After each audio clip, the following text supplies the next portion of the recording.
ನನ್ನ ಹೆಸರು ಪ್ರಿಯಾಂಕಾ. ನನಗೆ ಚಿಕ್ಕ ವಯಸ್ಸಿನಿಂದನೂ ನನಗೆ ಹೇರ್ ಹೋಸ್ಟೆಸ್ ಆಗಬೇಕು ಅಂತ ತುಂಬ ಆಸೆ ಇತ್ತು. ಆದರೆ ನಮ್ಮ ಅಪ್ಪ ಅಮ್ಮ ಆಸೆಯನ್ನು ತಿಳಿಯದೆ ನಾನು ಬೇಗ ಮದುವೆ ಮಾಡಿಸಿದ್ರು. ಹಾಗೆ ಅಪ್ಪ ಅಮ್ಮನ ಒತ್ತಾಯದಿಂದ ಮದುವೆ ಮಾಡಿಕೊಂಡೆ. ಆದರೆ ದೇವರ ದಯೆಯಿಂದ ನನಗೆ ಒಳ್ಳೆ ಗಂಡ ಸಿಕ್ಕಿದ್ರು. ನನ್ನ ಆಸೆಯನ್ನು ನನ್ನ ಗಂಡನ ಹತ್ರ ಹೇಳ್ಕೊಂಡಿದ್ದೆ. ಅವರು ಓದಿಸ್ತೀನಿ ಅಂತ ಮಾತು ಕೊಟ್ಟಿದ್ದರು. ನನಗೆ ಇಬ್ಬರು ಹೆಣ್ಮಕ್ಳು. ಒಬ್ಬಳಿಗೆ 15 ವರ್ಷ, ಇನ್ನೊಬ್ಬಳಿಗೆ 11 ವರ್ಷ ಆಗಿತ್ತು. ನನ್ನ ಅತ್ತೆ ಸತ್ತೋಗಿದ್ರು 1-2 ವರ್ಷ ಮುಂದೆ. ಮಾವನಿಗೆ ತುಂಬ ಹುಷಾರಿಲ್ದಂಗೆ ಆಯಿತು. ಅವ್ರು ಸ್ವಲ್ಪ ಬೆಡ್ಡಲ್ಲೇ ಇರ್ತಿದ್ರು.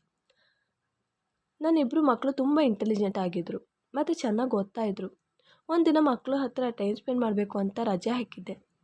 ನಾವು ಗಾರ್ಡನ್ನಲ್ಲಿ ಟೈಮ್ ಸ್ಪೆಂಡ್ ಮಾಡ್ಕೊಂಡು ಆಟ ಆಡ್ಕೊಂಡಿದ್ವಿ. ಯಾರು ಗೊತ್ತಿಲ್ಲ ಸಡನ್ನಾಗಿ ನನ್ನ ಕರೆದು ನನ್ನ ಫೋಟೋ ತೆಗೆದು ಓಡೋದ. ನಾನು ಈ ಹುಡುಗ ನನ್ನ ಅಕ್ಕಪಕ್ಕದ ಮನೆಯಲ್ಲಿ ನೋಡಿದ್ದೆ. ನನ್ನ ಬೀದಿಯಲ್ಲಿ ಆವಾಗ ಓಡಾಟ ಮಾಡ್ತಿದ್ದ. ಇದನ್ನು ನಮ್ಮಿಬ್ಬರು ಮಕ್ಕಳು ನೋಡ್ತಾ ಇದ್ರು. ನನಗೆ ಅನಿಸ್ತು ಇವನು ನನ್ನ ಮಕ್ಕಳಿಗೋಸ್ಕರ ಬಂದಿದ್ದ ಅಂತ. ಅದು ನನ್ನ ಫೋಟೋ ಯಾಕೆ ತೆಗ್ದ ಅಂತ ಗೊತ್ತಾಗ್ತಿರ್ಲಿಲ್ಲ. ನಮ್ಮ ಮನೇಲಿ 7 ಜನ ಇದ್ದರು. ನಾನು, ನನ್ನ ಗಂಡ ಮತ್ತು ನಮ್ಮಿಬ್ಬರು ಮಕ್ಕಳು, ನನ್ನ ಮಾವ, ನನ್ನ ಕೆಲಸದವಳು ಮತ್ತು ಅವಳ ಮಗಳು ಇದ್ಳು. ನನ್ನ ಕೆಲಸದವಳಿಂದ ಮಗಳು ಮೂಗಿಯಾಗಿದ್ಲು. ನನ್ನ ಕೆಲಸದವಳನ್ನು ನಾನು ಮನೇಲಿ ಇಟ್ಕೊಂಡಿದ್ದು 1-2 ತಿಂಗಳಾಗಿರ್ಬೋದೇನೋ. ನನ್ನ ಹಳೆ ಕೆಲಸದವಳಿಗೆ ಹುಷಾರಿಲ್ದಂಗೆ ಕಾರಣ ಅವಳು ಕೆಲಸಕ್ಕೆ ಬರ್ತಾ ಇರಲಿಲ್ಲ. ನನಗೆ ಕೆಲಸದವಳ ಅವಶ್ಯಕತೆ ತುಂಬ ಇತ್ತು. ಹಾಗೆ ಒಂದಿನ ನನ್ನ ಮನೆಗೆ ಹಸಿದು ಊಟಕ್ಕೆ ಎಂದು ಬಂದಿದ್ದರು ಒಂದು ಹೆಂಗಸು ಮತ್ತು ಅವಳ ಮಗಳು. ನಾನು ಊಟ ಕೊಟ್ಟೆ ಮತ್ತು ಅವರನ್ನು ನೋಡಿ ಪಾಪ ಅನಿಸ್ತು. ಹಾಗೆ ಕೇಳಿದೆ, ನಿಮಗೆ ಇರೋಕ್ಕೇನು ಜಾಗ ಇಲ್ವಾ ಅಂತ. ಆಗ ಅವಳು, ನನಗೆ ಇರೋಕ್ಕೆ ಜಾಗ ಇಲ್ಲ, ನಾವು ಫುಟ್ಪಾತಲ್ಲಿದ್ವಿ, ನನ್ನ ಗಂಡ ಅಲ್ಲಿಯ ನೀರು ಕುಡಿದು ಸತ್ತೋದ್ರು, ಹಾಗೆ ನಮಗೆ ತಿನ್ನೋದಕ್ಕೂ ಇಲ್ಲದೆ ಹೀಗೆ ಅಲಿತಾ ಇರೋದು ಅಂತ ಹೇಳಿದ್ದು. ಆಗ ನಾನು ಕೇಳಿದೆ, ನೀವು ಇಲ್ಲಿ ನನ್ನ ಮನೆ ಕೆಲಸ ಮಾಡ್ಕೊಂಡಿರ್ತೀಯಾ? ನೀನು ನನ್ನ ಮನೇಲಿ ಇರ್ಬೋದು ಮತ್ತು ತಿನ್ನೋದಕ್ಕೂ ಮಲಗೋದಕ್ಕೂ ಜಾಗ ಇಲ್ಲೇ ಸಿಗುತ್ತೆ. ಆದರೆ ಇಲ್ಲಿ ಇದ್ದು ಮನೆ ಕೆಲಸ ಮಾಡೋ ಜೊತೆಗೆ ನಾನು ಹೇಳ್ಕೊಡೋ ಹಾಗೆ ಯಾರ್ಯಾರಿಗೆ ಎಷ್ಟೊತ್ತಿಗೆ ಏನೆಲ್ಲ ಮಾಡಿಕೊಡ್ಬೇಕು ಅಂತ ಹಾಗೆ ಮಾಡಿಕೊಡ್ಬೇಕು ಅಂತ ಹೇಳಿದ್ದೆ. ಆಗ ನನ್ನ ಕಾಲನ್ನು ಹಿಡ್ಕೊಂಡು ಆಯಿತು ಅಂತ ಹೇಳಿದ್ಲು. ಹಾಗೆ ಅವತ್ತಿನಿಂದ ನಮ್ಮ ಮನೆ ಕೆಲಸ ಮಾಡಿಕೊಂಡು ಇದ್ದಾಳೆ. ನನ್ನ ಮಕ್ಕಳಿಗೆ ಅವಳು ಮತ್ತು ಅವಳ ಮಗಳು ಬಂದಿದ್ದು ತುಂಬ ಇಷ್ಟ ಆಯಿತು. ಅವಳ ಮಗಳನ್ನು ತಂಗಿ ಥರ ನೋಡ್ಕೋತಿದ್ರು. ಆ ಹುಡುಗಿಗೆ ನನ್ನ ದೊಡ್ಡ ಮಗಳ ವಯಸ್ಸಾಗಿತ್ತು. ಹಾಗೆ ಅವಳು ನನ್ನ ಮಕ್ಕಳು ಜೊತೆ ಆಟ ಆಡ್ಕೊಂಡಿರ್ತಿದ್ಲು. ನನಗೆ ಜಯಮ್ಮ ಇದ್ದುದರಿಂದ ತುಂಬ ಹೆಲ್ಪ್ ಆಗ್ತಿತ್ತು. ನನಗೆ ಯಾವಾಗ ನೋಡಿದ್ರು ಡ್ಯೂಟಿ ಇರ್ತಿತ್ತು ಮತ್ತು ಒಂದೊಂದು ತಿಂಗಳು ನೈಟ್ ಡ್ಯೂಟಿ ಆಗ್ತಾಯಿದ್ರು.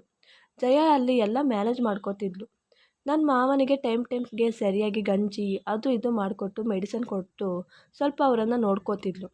ನನ್ನ ಗಂಡ ಬೆಳಿಗ್ಗೆ ಆಫೀಸ್ಗೆ ಹೋಗಿ 8 ಗಂಟೆಗೆ ವಾಪಸ್ ಬರ್ತಾಯಿದ್ರು. ನನ್ನ ಮಕ್ಕಳು ಸ್ಕೂಲ್ಗೆ ಹೋಗಿ ಸಂಜೆ ಬಂದು ಮತ್ತು ಟ್ಯೂಷನ್ಗೆ ಹೋಗಿ ಬಂದು ಸ್ವಲ್ಪ ಹೊತ್ತು ಆಟಾಡಿ ಮಲ್ಕೋತಿದ್ರು ಮತ್ತು ಅವ್ರಿಗೆ ಟೈಮ್ಗೆ ಊಟ ಎಲ್ಲ ಕೊಡ್ತಿದ್ಲು. ಹೀಗೆ ರಜೆ ದಿನ ನಾನು ಬಂದಿದ್ದೆ. ಆಗ ಜಯ ಹೇಳಿದ್ರು, ಮೇಡಮ್ ನೀವು ನೈಟ್ ಡ್ಯೂಟಿ ಮಾಡಬೇಡಿ ಅಂತ. ಆಗ ಯಾಕೆ ಅಂದೆ. ಆಗ ಇಲ್ಲಿ ರಾತ್ರಿ ಏನೋ ಸರಿ ಇರಲ್ಲ ಅಂತ ಹೇಳಿದ್ಲು. ನಾನು ಏನು ಸರಿ ಇಲ್ಲಲ್ಲ ಅಂದೆ. ಮತ್ತು ಏನೂ ಇಲ್ಲ ಅಂತ ಹೊಟ್ಟೋದು. ನಾನು ಸುಮ್ಮನೆ ಆದೆ. ಮತ್ತು ಮಾವ ಹೇಗಿದ್ದಾರ ಅಂತ ನೋಡಲು ಹೋಗಿದ್ದೆ. ಮಾವ ಸ್ವಲ್ಪ ನಡೆಯಲು ಆರಂಭಿಸಿದ್ರು ಮತ್ತು ಅವ್ರದ್ದು ಒಳ್ಳೆ ಡಾಕ್ಟರಿಂದ ಟ್ರೀಟ್ಮೆಂಟ್ ಆಗ್ತಾಯಿತ್ತು. ಕೇಳಿದೆ, ಎಲ್ಲ ಇಲ್ಲಿ ಸರಿಯಾಗಿದೆಯಾ ಅಂತ. ಆಗ ಹ್ಞೂ ಅಂತ ಹೇಳಿದರು. ನನ್ನ ಮಕ್ಕಳು ಟ್ಯೂಷನ್ಗೆ ಹೋಗಿದ್ರು ಮತ್ತು ನಾನು ಜಯ ಹತ್ರ ಸ್ವಲ್ಪ ಟೀ ಕೊಡು ಅಂತ ಕೇಳಿದ್ದೆ. ಅವಳು ಮತ್ತೆ ಟೀ ಕೊಡುವಾಗ ಹಾಗೆ ಹೇಳಿದ್ಲು, ಮೇಡಮ್ ನೀವು ನೈಟ್ ಡ್ಯೂಟಿ ಮಾಡಬೇಡಿ ಅಂತ. ನನಗೆ ಕೋಪ ಬಂತು ಮತ್ತು ನನ್ನ ಗಂಡನಿಗೆ ಇದರಿಂದ ಏನೂ ಟೆನ್ಷನ್ ಇಲ್ಲ, ಇವಳಿಗೆ ಏನು ಅಂತ ಕೋಪದಿಂದ ನೋಡಿದೆ. ಅವಳು ಹೊಟ್ಟೋದ್ರು. ನನ್ನ ಮಕ್ಕಳು ಬಂದರು. ಅವ್ರು ತುಂಬ ಖುಷಿಯಿಂದ ಇದ್ದರು. ನನ್ನ ಗಂಡ 2 ದಿನ ಹಾಲ್ ಕೆಲಸಕ್ಕೆ ಹೋಗಿ ಆಗ ತಾನೇ ಬಂದರು ಮತ್ತು ನನ್ನ ನೋಡಿ ಅವರಿಗೆ ತುಂಬ ಖುಷಿಯಾಯಿತು. ಮತ್ತು ಹೇಳಿದರು, ನನಗೆ ಈಗ ಮಾತಾಡಲು ಆಗಲ್ಲ, ಸ್ವಲ್ಪ ರೆಸ್ಟ್ ತೆಗೆದು ಮತ್ತೆ ಮಾತಾಡ್ತೀನಿ ಅಂತ ಹೋಗಿ ಮಲ್ಕೊಂಡ್ರು. ನಾನು ರಜೆ ಸಿಕ್ಕಾಗ ಅಪ್ಪ ಅಮ್ಮನ ಮನೆಗೆ ಹೋಗಿದ್ದೆ. ಆಗ ಅಮ್ಮ ಹೇಳಿದರು, ನಿನ್ನ ಆಸೆ ಏನೋ ಕಂಪ್ಲೀಟ್ ಆಗಿದೆಯಲ್ಲ, ಇನ್ನು ನಿನ್ನ ಮಕ್ಕಳು ದೊಡ್ಡವರಾಗಿದ್ದಾರೆ, ಇನ್ನು ಕೆಲಸ ಬಿಟ್ಟು ಮಕ್ಕಳು ಕಡೆ ಜ್ಞಾನ ಮಡಗು ಅಂತ. ನಾನು ಇವ್ರ ಹತ್ರ ಹೇಳಿದ್ದೆ. ಇವ್ರು ಮೊದಲೆಲ್ಲ ಕೆಲಸಕ್ಕೆ ಹೋದಾಗ ಸ್ವಲ್ಪ ಬೇಜಾರಾಗಿ ಇರ್ತಿದ್ರು. ಆದರೆ ಹೀಗೆ ಹೇಳಿದಾಗ, ಬೇಡ ನೀನು ಕೆಲ್ಸಕ್ಕೆ ಹೋಗು, ನಿನಗೆ ಯಾವಾಗ ಬಿಡಬೇಕು ಅಂತ ಅನಿಸುತ್ತೋ ಆಗ ಬಿಟ್ಟರೆ ಸಾಕು ಅಂತ ಹೇಳಿದರು. ನನಗೂ ಕೆಲಸ ಬಿಡಲು ಇನ್ನೂ ಇಷ್ಟ ಇರಲಿಲ್ಲ. ಹಾಗೆ ಇವರ ಮಾತನ್ನು ಒಪ್ಕೊಂಡೆ. ಹಾಗೆ ರಜೆ ದಿನಗಳು ಕಳೀತು ಮತ್ತು ಹೋಗಲು ಎಲ್ಲ ರೆಡಿ ಮಾಡ್ತಾ ಇದ್ದೆ. ಆದರೆ ಜಯ ಸ್ವಲ್ಪ ವೀಕ್ ಆಗಿದ್ಲು. ಬರುವಾಗ ಇದ್ದ ಹಾಗೆ ಇರಲಿಲ್ಲ. ನಾನು ಅಂದ್ಕೊಂಡೆ ಇಲ್ಲಿ ಕೆಲಸ ಏನೋ ಅಲ್ವಾ ಹಾಗೆ ಅಂತ. ಹೋದೆ. ಸ್ವಲ್ಪ ದಿನ ಹೇರ್ ಹೋಸ್ಟೆಸ್ಸಲ್ಲಿ ಕೆಲಸ ಮಾಡ್ತಾಯಿದ್ದೆ. ನನಗೆ 80,000 ಸಂಬಳ ಇತ್ತು. ನನ್ನ ಗಂಡ ಸ್ವಂತ ಆಫೀಸ್ ಮಡಗಿದ್ರು ಮತ್ತು ಸ್ವಲ್ಪ ಜಮೀನಿತ್ತು. ಅದರಲ್ಲಿ ಮನೆಗಳನ್ನು ಕಟ್ಟಿ ಬಾಡಿಗೆ ಕೊಟ್ಟಿದ್ದರು. ಈ ಬಾಡಿಗೆ ಹಣ ನನಗೆ ಬರ್ತಾ ಇದ್ದದ್ದು. ನನಗೆ ದುಡಿಬೇಕು ಅಂತಲೇ ಇರಲಿಲ್ಲ, ಆದರೆ ನಾನು ಆಸೆಯಿಂದ ಕೆಲಸ ಮಾಡ್ತಾ ಇದ್ದದ್ದು. ಮತ್ತು 2 ತಿಂಗಳಾದಮೇಲೆ ಮನೆಗೆ ರಜೆಗೆ ಹೋದೆ. ಹೋದ ತಕ್ಷಣ ಜಯನ ನೋಡಿ ತುಂಬ ಶಾಕ್ ಆಗಿತ್ತು. ಅವಳು ತುಂಬ ಅಂದರೆ ತುಂಬ ವೀಕ್ ಆಗಿದ್ಲು. ಮತ್ತು ಅವಳ ಮಗಳು ಸಹ ಅವಳನ್ನು ಬಿಟ್ಟು ಆ ಕಡೆ ಈ ಕಡೆ ಹೋಗ್ತಾ ಇರಲಿಲ್ಲ. ಮತ್ತು ಯಾವಾಗ ನೋಡಿದ್ರು ಭಯದಿಂದ ಇರ್ತಿದ್ಲು. ನನ್ನ ಹತ್ರನೂ ಏನು ಹೆಚ್ಚು ಮಾತಾಡ್ತಿರ್ಲಿಲ್ಲ. ನಾನು ಯಾವಾಗಲೂ ನನ್ನ ಮಕ್ಕಳಿಗೆ ಏನು ತರ್ತೀನೋ ಆ ಹುಡುಗಿಗೂ ಅದೇ ತರ್ತಿದ್ದೆ. ಯಾವಾಗಲೂ ಭೇದ ಭಾವ ಮಾಡ್ತಾ ಇರಲಿಲ್ಲ. ನನ್ನ ಮಕ್ಕಳು ಅಷ್ಟೇ, ಮತ್ತು ಜಯನಿಗೂ ಏನಾದರೂ ಒಂದು ನಮ್ಮ ಫ್ಯಾಮಿಲಿಗೆ ಹೇಗೆ ತರ್ತೀನೋ ಹಾಗೆ ತರ್ತಿದ್ದೆ. ಅವಳು ಹೆಚ್ಚು ಮಾತಾಡದೇ ಇರೋದಕ್ಕೆ ನನಗೆ ಏನೋ ಒಂಥರ ಅನಿಸ್ತಾ ಇತ್ತು. ನನ್ನ ಮಕ್ಕಳು ಹತ್ರ ಮೊದಲು ಕೇಳಿದೆ, ಜಯ ಅಕ್ಕ ನಿಮ್ಮ ಜೊತೆ ನಾನು ಇಲ್ಲದೇ ಇರುವಾಗ ಹೇಗೆ ನಡ್ಕೊಳ್ತಾರೆ ಅಂತ. ಆಗ ಇಲ್ಲಮ್ಮ ತುಂಬ ಚೆನ್ನಾಗಿ ನೋಡ್ಕೊಳ್ತಾರೆ ಅಂತ ಹೇಳಿದ್ರು. ಮತ್ತು ಆ ಹುಡುಗಿ ಯಾಕೆ ನಿಮ್ಮ ಜೊತೆ ಮೊದಲಿನ ಥರ ಬರ್ತಾ ಇಲ್ಲ ಅಂತ ಕೇಳಿದೆ. ಆಗ ಅದು ಗೊತ್ತಿಲ್ಲ ಅಮ್ಮ, ಅವಳು ಯಾವಾಗಲೂ ನಮ್ಮ ಜೊತೆನೇ ಇರ್ತಿತ್ತು. ನಾವು ಹೆಚ್ಚು ತಾತನ ರೂಮಲ್ಲಿ ಆಟ ಆಡ್ತಾ ಇದ್ವಿ. ಅವಳು ಮೊದಲು ನಮ್ಮ ಜೊತೆ ಬಂದು ಆಟ ಆಡ್ತಿದ್ಲು. ಇದ್ದರೆ 1 ತಿಂಗಳಿಂದ ಅವಳು ಅಲ್ಲಿಗೆ ಹೋಗ್ತೀವಿ ಅಂದರೆ ಹೆದರ್ತಾಳೆ. ಮತ್ತು ಎಷ್ಟೇ ಆಟ ಆಡೋಕ್ಕೂ ಕರೆದ್ರೂ ಬರ್ತಾನೇ ಇಲ್ಲ ಅಂತ ಹೇಳಿದ್ಲು. ನಾನು ಜಯ ಜೊತೆ ಮಾತಾಡಿ ನೋಡೋಣ ಅಂತ ಅವಳನ್ನು ಕರೆದೆ. ಮತ್ತು ಕೇಳಿದೆ, ಯಾಕೆ ಬೇಜಾರಲ್ಲಿದ್ದೀಯಾ? ಯಾಕೆ ತುಂಬ ವೀಕ್ ಆಗಿದೆಯಾ? ಏನಾಯಿತು? ಏನಾದರೂ ಹಣ ಬೇಕಾ? ಅಥವಾ ನಿನಗೆ ಬೇರೆ ಎಲ್ಲಾದರೂ ಹೋಗಬೇಕಾ? ಇನ್ನೇನಾದರೂ ತೊಂದರೆ ಇದೆಯಾ ಅಂತ ಕೇಳಿದೆ. ಆಗ ಅವಳು ಅಳುತ್ತಾ, ನಾನು ಯಾರಿಗೋಸ್ಕರಮ್ಮ ಹೋಗಲಿ, ನನಗೆ ಒಬ್ಬಳೇ ಮಗಳು, ಅವಳು ಇಲ್ಲಿ ತುಂಬ ಚೆನ್ನಾಗಿದ್ದಾಳೆ. ಮತ್ತು ದುಡ್ಡು ನೀವು ನನಗೆ ಬೇಕಾದ ಸಾಮಾನೆಲ್ಲ ತಂದು ಕೊಡ್ತೀರಾ, ತಿನ್ನಲು ಊಟ ಮತ್ತು ಮಲಗಲು ಜಾಗನೂ ಇಲ್ಲೇ ಇದೆ. ಆಗ ಮತ್ತೆ ಯಾಕೆ ತುಂಬ ವೀಕ್ ಆಗಿದೆಯಾ ಅಂತ ಕೇಳಿದೆ. ಆಗ ಡಲ್ ಆಗಿದೆಯಾ? ಅದಕ್ಕೆ ಅವಳು ನನಗೆ ಯಾಕೋ ಗೊತ್ತಿಲ್ಲ ಮೇಡಮ್, ಸ್ವಲ್ಪ ದಿನಗಳಿಂದ ರಾತ್ರಿ ಯಾರೋ ಓಡಾಡೋ ಸೌಂಡ್ ಬರುತ್ತೆ, ಅದರಿಂದ ತುಂಬ ಭಯ ಆಗ್ತಾ ಇರುತ್ತೆ. ಅದಕ್ಕೆ ರಾತ್ರಿ ಡ್ಯೂಟಿ ಮಾಡಬೇಡಿ ಅಂತ ಹೇಳ್ತಾ ಇದ್ದದ್ದು. ನೀವು ಇಲ್ಲೇ ಇದ್ದರೆ ಸ್ವಲ್ಪ ಭಯ ಇರಲ್ಲ ಅದಕ್ಕೆ. ನಾನು ನಗಾಡ್ತಾ, ಅಯ್ಯೋ ದೇವ್ರೆ, ನಿನ್ನ ದೆವ್ವ ಇದೆ ಅಂತ ಭಯ ಪಡ್ತಾ ಇರೋದಾ? ಹಾಗೇನೂ ಇಲ್ಲ, ನಾನು ಎಷ್ಟೋ ವರ್ಷ ಕಳೆದಿದ್ದೀನಿ ಇಲ್ಲಿ. ನಮಗೆ ಆಗಲಿ ನನ್ನ ಮಕ್ಕಳಿಗಾಗಲಿ ಈ ಥರ ಏನೂ ಅನಿಸ್ಲಿಲ್ಲ. ಅದೆಲ್ಲ ಊಹೆ ನಿಂದು ಅಂತ ಮತ್ತೆ ಕೇಳಿದೆ, ಇದನ್ನು ನಿನ್ನ ಮಗಳಿಗೂ ಹೇಳಿದ್ದೀಯಾ ಅಂತ. ಆಗ ಹ್ಞೂ ಅಂದ್ಲು. ಓ, ಅದಕ್ಕೆ ಅವಳು ತುಂಬ ಹೆದರ್ಕೊಂಡಿರೋದು. ಮತ್ತು ಅವಳು ಹೇಳಿದ್ಲು, ಯಾಕೋ ಗೊತ್ತಿಲ್ಲ ಮೇಡಮ್, ಸ್ವಲ್ಪ ದಿನಗಳಿಂದ ಬರೀ ನಿದ್ದೆ ಮತ್ತು ಹೆಚ್ಚು ಬರ್ತಾ ಇರುತ್ತೆ ಮತ್ತು ತುಂಬ ಸುಸ್ತು, ಏನಾಗಿದೆ ಗೊತ್ತಿಲ್ಲ ಅಂತ ಹೇಳಿದ್ಲು. ಆಗ ನಾನು ಇವತ್ತು ಹೋಗಿ ಆಸ್ಪತ್ರೆ ತೋರಿಸಿ ಬರೋಣ, ಏನಾಗುತ್ತೆ ಗೊತ್ತಾಗುತ್ತೆ ಅಂತ ಹೇಳಿ ಕರ್ಕೊಂಡು ಹೋದೆ. ಡಾಕ್ಟರ್ ಫುಲ್ ಚೆಕ್ ಮಾಡಿದ್ರು ಮತ್ತು ಸ್ವಲ್ಪ ಟೆಸ್ಟ್ ಮಾಡಿದ್ರು. ನಾನು ಅವಳನ್ನು ಹೊರಗಡೆ ಇರಿಸಿ ಡಾಕ್ಟರ್ ಹತ್ರ ಏನು ಅಂತ ಕೇಳಿದೆ. ಆಗ ಡಾಕ್ಟರ್ ಹೇಳಿದ್ರು, ಅವಳು ತುಂಬ ದಿನದಿಂದ ಡ್ರಗ್ಸ್ ತೆಗಿತಾ ಇದ್ದಾಳೆ, ಹಾಗೆ ಅವಳ ದೇಹಕ್ಕೆ ಹೊಂದುತ್ತಾ ಇಲ್ಲ ಮತ್ತು ಲಿವರ್ ಡ್ಯಾಮೇಜ್ ಆಗ್ತಾ ಇದೆ. ಈಗಲೇ ಇದನ್ನು ನಿಲ್ಲಿಸಲಿಲ್ಲ ಅಂದರೆ ಮತ್ತೆ ಪ್ರಾಣಕ್ಕೆ ಹಾನಿ ಅಂತ ಹೇಳಿದ್ರು. ನನಗೆ ಆಶ್ಚರ್ಯ, ಎಲ್ಲಿಂದ ಡ್ರಗ್ಸ್? ನಾನು ಅವಳಿಗೆ ಬೇಕಾದದ್ದೆಲ್ಲ ತಂದುಕೊಡ್ತೀನಿ ಮತ್ತು ಅವಳ ಹತ್ರ ದುಡ್ಡು ಇರಲ್ಲ ತಗೊಳ್ಳೋಕ್ಕೆ, ಮತ್ತು ಎಲ್ಲಿಂದ ಅಂತ. ಮತ್ತು ಅವಳಿಗೆ ಮೆಡಿಸನ್ ಬರ್ಕೊಟ್ರು ಮತ್ತು ಹೊರಗಡೆ ಹೋದೆ. ಆದರೆ ಈ ವಿಷಯ ಏನೂ ಅವಳ ಹತ್ರ ಹೇಳಿಲ್ಲ. ಅವಳು ಕೇಳಿದಾಗ ಅದು ಊಟ ಮಾಡಿದೆ ಹಾಗೆ ಆಗ್ತಾ ಇರೋದು, ಈ ಮೆಡಿಸನ್ ತಗೊಂಡು ಸರಿಯಾಗ್ಬೋದು ಅಂತ ಹೇಳಿದ್ರು ಅಂತ ಹೇಳಿದೆ.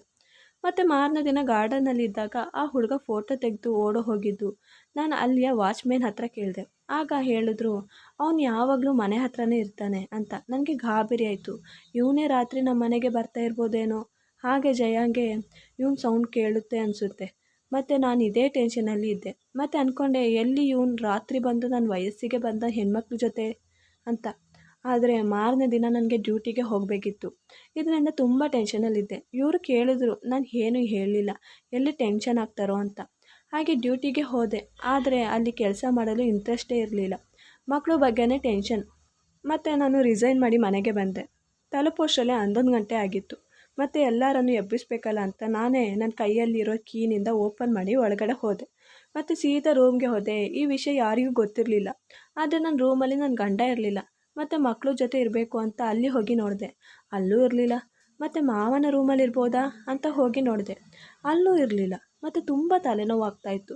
ಕಾಫಿ ಕುಡಿಯೋಣ ಅಂತ ಜಯನ ಎಬ್ಬಿಸೋಕ್ಕೆ ಅಂತ ಹೋದಾಗ ಅಲ್ಲಿ ನೋಡಿ ಶಾಕ್ ಆಯಿತು.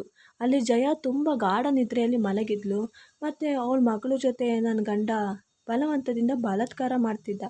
ನಾನು ಜೋರಾಗಿ ರೀ ಅಂದೆ. ಆಗ ಇಲ್ಲ ನಾನೇನು ಮಾಡಿಲ್ಲ, ಅದು ಆ ಹುಡುಗಿನ ನನ್ನ ಮೇಲೆ ಬಂದಿದ್ದು ಅಂತ ಹೇಳಿ ಒಲಿಸಲು ಬಂದರು. ಆಗ ನಾನು ನೋಡಿದೆ ಯಾರ ಮೇಲೆ ಹೋಗ್ತಿದ್ರು ಅಂತ. ನಾನು ಇವತ್ತು ಹೀಗೆ ಬಂದಿದ್ದಕ್ಕೆ ಈ ಘಟನೆ ಗೊತ್ತಾಯಿತು. ಆದರೆ ಒಂದು ಇಷ್ಟಾಗಿ ಆ ಹುಡುಗಿ ಎಷ್ಟೇ ಅವಳ ಅಮ್ಮ ನನ್ನ ಎದ್ದೊಳಿಸಿದ್ರು ಎದ್ದೊಳ್ತಾನೇ ಇರಲಿಲ್ಲ. ನನಗೆ ನನ್ನ ಗಂಡನ ಮೇಲೆ ಅನುಮಾನ ಬಂತು. ನಾನು ನಿಜವಾಗಿ ಹೇಳಿ ಏನು ಅಂತ, ಇಲ್ಲಾಂದರೆ ನಿಮ್ಮ ಮಕ್ಕಳ ಮೇಲಾನೆ ಅಂತ ಹೇಳಿದೆ. ಆಗ ಅವ್ರು ಹೇಳಿದ್ರು, ನೀನು ಮದುವೆ ಆದ ದಿನದಿಂದ ಕೆಲಸಕ್ಕೆ ಹೋಗಬೇಕು ಅಂತ ಓದೋದ್ರಲ್ಲೂ ಮತ್ತು ಡ್ಯೂಟಿಯಲ್ಲೂ ಬ್ಯುಸಿಯಾಗಿದ್ದೆ. ಒಂದು ಸಲನೂ ನನಗೆ ಇಂಪಾರ್ಟೆಂಟ್ ಕೊಟ್ಟೇ ಇಲ್ಲ. ನನ್ನ ಫೀಲಿಂಗ್ನ ಅಂಡರ್ಸ್ಟ್ಯಾಂಡ್ ಮಾಡಿಕೊಂಡೂ ಇಲ್ಲ. ನಿನಗೆ ಬೇಕಾದಾಗ ಮಾತ್ರ ಅಷ್ಟೇ. ನಾನು ಎಷ್ಟು ಅಂತ ನೋಡೋದು? ಹಾಗೆ ನನ್ನ ಫೀಲಿಂಗ್ಸ್ ತಡೆಯೋಕ್ಕೆ ಆಗದೆ ಜಯಾಗೆ ಡ್ರಗ್ಸ್ ಕೊಟ್ಟು ಅವಳು ಮಲಗೋ ತನಕ ನೋಡ್ತಾ ನೋಡ್ತಾ ಹೇಗೋ ಇವಳಿಗೆ ಮಾತಾಡೋಕ್ಕೆ ಬರಲ್ಲ ಮತ್ತು ಇವಳ ಮೇಲೆ ಅಂತ ಹೇಳಿದ್ದೆ. ನಾನು ಒಂದು ಕೆನ್ನೆಗೆ ಹೊಡೆದೆ. ಇದು ನಿನ್ನ ಮಗಳು ಏಜ್ ಹುಡುಗಿ, ಅದು ನಿನ್ನ ಮಗಳು ಥರ ಇದೆ. ನಿನ್ನ ಮಗಳು ಮೇಲೆ ಆಗಿದ್ರೆ ನೀನು ಸುಮ್ಮನೆ ಇರ್ತಿದ್ದ? ಅವಳಿಗೆ ಮಾತು ಬರಲ್ಲ ಅಂತ ಪಾಪ ಎಷ್ಟೋ ಬಾರಿ ನಾಚಿಕೆ ಆಗಲಿಲ್ವ ನನಗೆ ಒಂದು ಸಲನೂ ಅಂತ ಹೇಳೋಷ್ಟರಲ್ಲಿ ಮಾವ ಎಲ್ಲ ನೋಡಿದ್ರು. ಮತ್ತು ನಾನು ಪೊಲೀಸ್ ಕಂಪ್ಲೇಂಟ್ ಕೊಡ್ತೀನಿ ಅಂದೆ. ಆಗ ಮಾವ, ಇದು ನನ್ನ ಮನೆ ಮಾನ ಮರ್ಯಾದೆ ಪ್ರಶ್ನೆ, ನಾನು ಅವನಿಗೆ ಬುದ್ಧಿ ಕಲಿಸ್ತೀನಿ ಇರು ಅಂತ ಹೇಳಿ ಅವರನ್ನು ಇನ್ಮೇಲೆ ಇಲ್ಲಿಗೆ ಕಾಲ್ ಮಡಗಬಾರ್ದು ಮತ್ತು ಈ ಮನೆಗೆ ನಿನಗೂ ಯಾವುದು ಸಂಬಂಧ ಇಲ್ಲ ಅಂತ ಹೊರಗೆ ಹಾಕಿದ್ರು. ಮಾರನೇ ದಿನ ಇದನ್ನು ಜಯನಿಗೆ ನಾನೇ ಹೇಳಿದೆ. ಅವಳು ಅಯ್ಯೋ ಅಂತ ಬಡ್ಕೊಂಡು ಅಯ್ಯೋ ನನ್ನ ಸನ್ನೆ ಮಾಡಿ ತೋರಿಸಿದ್ಲು ಮತ್ತು ಗೀಜಿರೋ ಗುರುತುಗಳನ್ನು ತೋರಿಸಿದ್ಲು. ಆದರೆ ನಾನು ಎಲ್ಲೋ ಆಟ ಆಡಿ ಆಗಿರ್ಬೋದೇನೋ ಅಂತ ಅಂದ್ಕೊಂಡೆ. ಮತ್ತು ಎಷ್ಟೋ ಸಲ ಪಾಪ ಹೊಟ್ಟೆ ನೋವು, ಅದು ನೋವು, ಇದು ನೋವು ಅಂತಲೇ ಇದ್ಲು. ಆದರೆ ಮತ್ತೆ ನಾನು ಅಪ್ಪಾಜಿ ರೂಮ್ಗೆ ಹೋದಾಗ ಅವಳು ಎಷ್ಟೋ ಕರೆದ್ರೂ ಬರ್ತಾನೆ ಇರಲಿಲ್ಲ. ಯಾಕೆಂದರೆ ಆ ಪಕ್ಕದ ರೂಮಲ್ಲಿ ಆ ರಾಕ್ಷಸ ಇದ್ದ. ಅಯ್ಯೋ ದೇವ್ರೆ ಅಂತ ಅಳ್ತಾ ಇದ್ಲು. ಮಾವ ಅವಳಿಗೆ ಸಮಾಧಾನ ಮಾಡಿ 50 ಲಕ್ಷ ಕೊಟ್ಟರು ಮತ್ತು ಅವಳಿಗೆ ಒಂದು ಮನೆಯೂ ಕೊಟ್ಟರು ಮತ್ತು ಹೇಳಿದ್ರು ಯಾರಿಗೂ ಈ ವಿಷಯ ಗೊತ್ತಾಗಬಾರ್ದು ಅಂತ. ಅವಳು ಹೋದ್ಲು ದುಡ್ಡು ಕೊಟ್ಟು. ಅವಳನ್ನೇನೋ ಖರೀದಿಸಿದ್ರು. ಆದರೆ ಪಾಪ ಆ ಮೂಗಿ ನೋವಿಗಾಗಲಿ ಅಥವಾ ಅವಳ ಮಾನಗಾಗಲಿ ಕಾಪಾಡಿದ್ರಾ? ಮತ್ತು ನನಗೆ ದುಃಖ ಇದರಿಂದ ಅವನಿಗೆ ಸರಿಯಾದ ಶಿಕ್ಷೆ ಕೊಡಿಸ್ಲಿಲ್ಲ ಅಂತ. ಮತ್ತು ಅವನಿಗೆ ನನ್ನ ಜೊತೆ ಸಮಾಧಾನವಾಗಿ ಹೇಳ್ಬೋದಾಗಿತ್ತು. ನಾನು ಕೇಳ್ತಿದ್ದೆ. ಆದರೆ ಅದಕ್ಕೋಸ್ಕರ ಒಬ್ಬಳ ಜೀವನ ಜೊತೆ ಚೆಲ್ಲಾಟ ಆಡಿದ್ದಾನೆ. ಆದರೆ ನನಗೆ ಆ ಹುಡುಗ ಯಾಕೆ ನನ್ನ ಫೋಟೋ ತೆಗ್ದ ಅಂತ ಡೌಟ್ ಕ್ಲಿಯರ್ ಆಗಿರಲಿಲ್ಲ. ಒಂದು ದಿನ ಆ ಹುಡುಗನನ್ನು ಹಿಡಿದೆ ಮತ್ತು ಕೇಳಿದಾಗ ಅವನು ಹೇಳ್ದ, ನಿಮ್ಮ ಗಂಡ ನನ್ನ ಅಪ್ಪನ ಕ್ಲೋಸ್ ಫ್ರೆಂಡ್ ಮತ್ತು ಅವರು ಇದೆಲ್ಲ ಶೇರ್ ಮಾಡಿದರು. ನಾನು ಇದನ್ನೆಲ್ಲ ಕೇಳಿ ಶಾಕ್ ಆಗಿದ್ದೆ. ಮತ್ತು ಹೇಳಿದರು ನೀನು ಒಂದು ಸಲ ಬಾ ಅಂತ ನನ್ನ ಅಪ್ಪನಿಗೆ. ಮತ್ತು ನಿಮಗೆ ನಿಮ್ಮ ಮಕ್ಕಳು ಫೋಟೋ ಹಿಡಿದ್ರೆ ನೀವು ಹೆದರಿ ಮನೇಲಿ ಹೆಚ್ಚು ಕಾನ್ಸಂಟ್ರೇಟ್ ಮಾಡ್ತೀರಾ ಅಂತ ಹಾಗೆ ಮಾಡಿದ್ದು ಅಂತ ಹೇಳ್ದ. ಆದರೆ ಇದರಲ್ಲಿ ನಂದು ತಪ್ಪಿದೆ. ನಾನು ನನ್ನ ಆಸೆಗೋಸ್ಕರ ಬೇರೆಯವರಿಗೆ ಟೈಮ್ ಕೊಡಬೇಕು ಅಂತ ಒಂದು ಸಲನೂ ಯೋಚನೆ ಮಾಡಲಿಲ್ಲ. ಈ ವಿಡಿಯೋ ಇಷ್ಟವಾದಲ್ಲಿ ಪ್ಲೀಸ್ ಲೈಕ್ ಆ್ಯಂಡ್ ಸಬ್ಸ್ಕ್ರೈಬ್ ಮಾಡಿ.